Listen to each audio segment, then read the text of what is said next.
you friggin' psycho!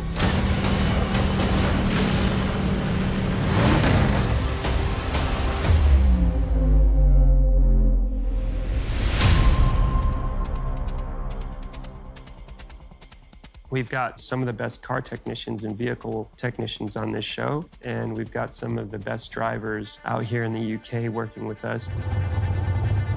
We had the ex-British rally champion that actually drove the car, along with some other stunt drivers as well. I wanted the chase to feel as real and as big as possible. We're going to add more vehicles, we'll add bigger explosions. What we're doing here is maintaining the reality of live traffic throughout the car chase sequence.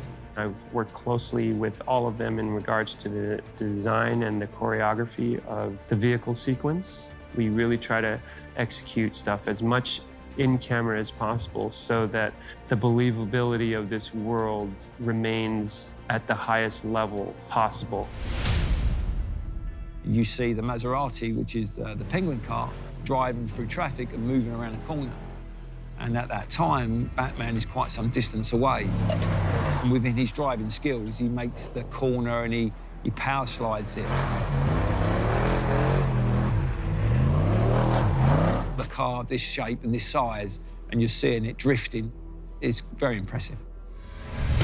One of the things that I had thought of was this idea of a chase in torrential rain, and that as they picked up speeds, that there would be hydroplaning of enormous vehicles. Matt did an amazing, amazing job on creating the sense of danger. Get out of the way! Penguin is just jamming his brakes on in front of trucks, causing them to swerve and slide.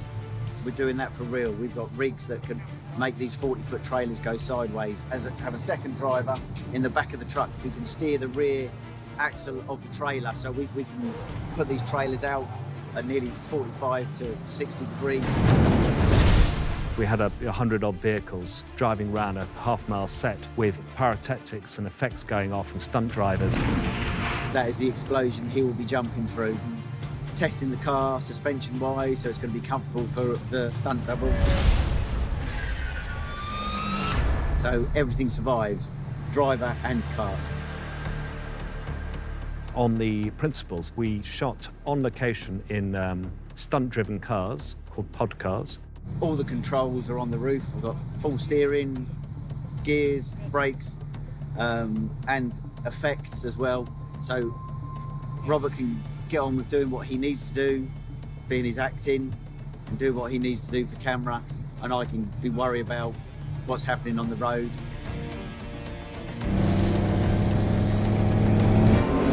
We also picked up some additional action on LED process stage. We shot on what we called an array rig, which is basically 7 cameras that are pointed in every direction. And we shot pieces of the car chase through those 7 cameras.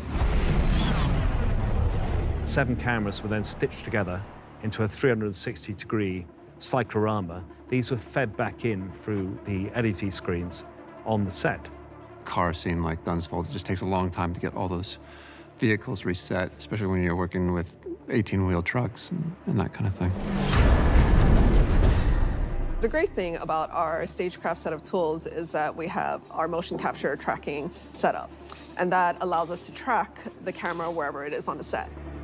So if the camera is in the center of the set and the content that we're putting onto the screens are back there as well, and so we're getting exact real-life tracking information. I'm able to control what happens on these screens. I can make it very warm or cool. These are types of things that we are able to modify live.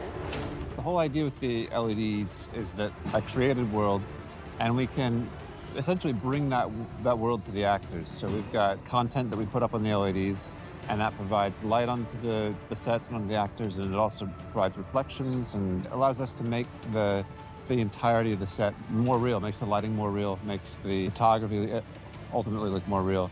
In addition to the benefit that it gives us from a technical standpoint, you've also got the rest of the environment there, so the actors can experience the space, and as they're driving the cars, they can react to what's coming at them on the screens. Oh, come on! So it gives us a more controlled environment in a moving space without moving. You can have daylight for 24 hours if you wanted to. You don't have to worry about the sun setting. And it makes the CG world and practical world integrate so much better and quite seamlessly, actually. Once it got realized, we really fell in love with the final sequence, which is a great Batmobile chase. Both man and car are just paired together perfectly. The intensity is palpable.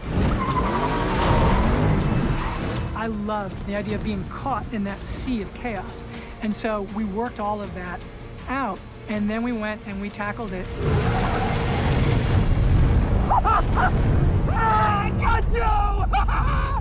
I got you!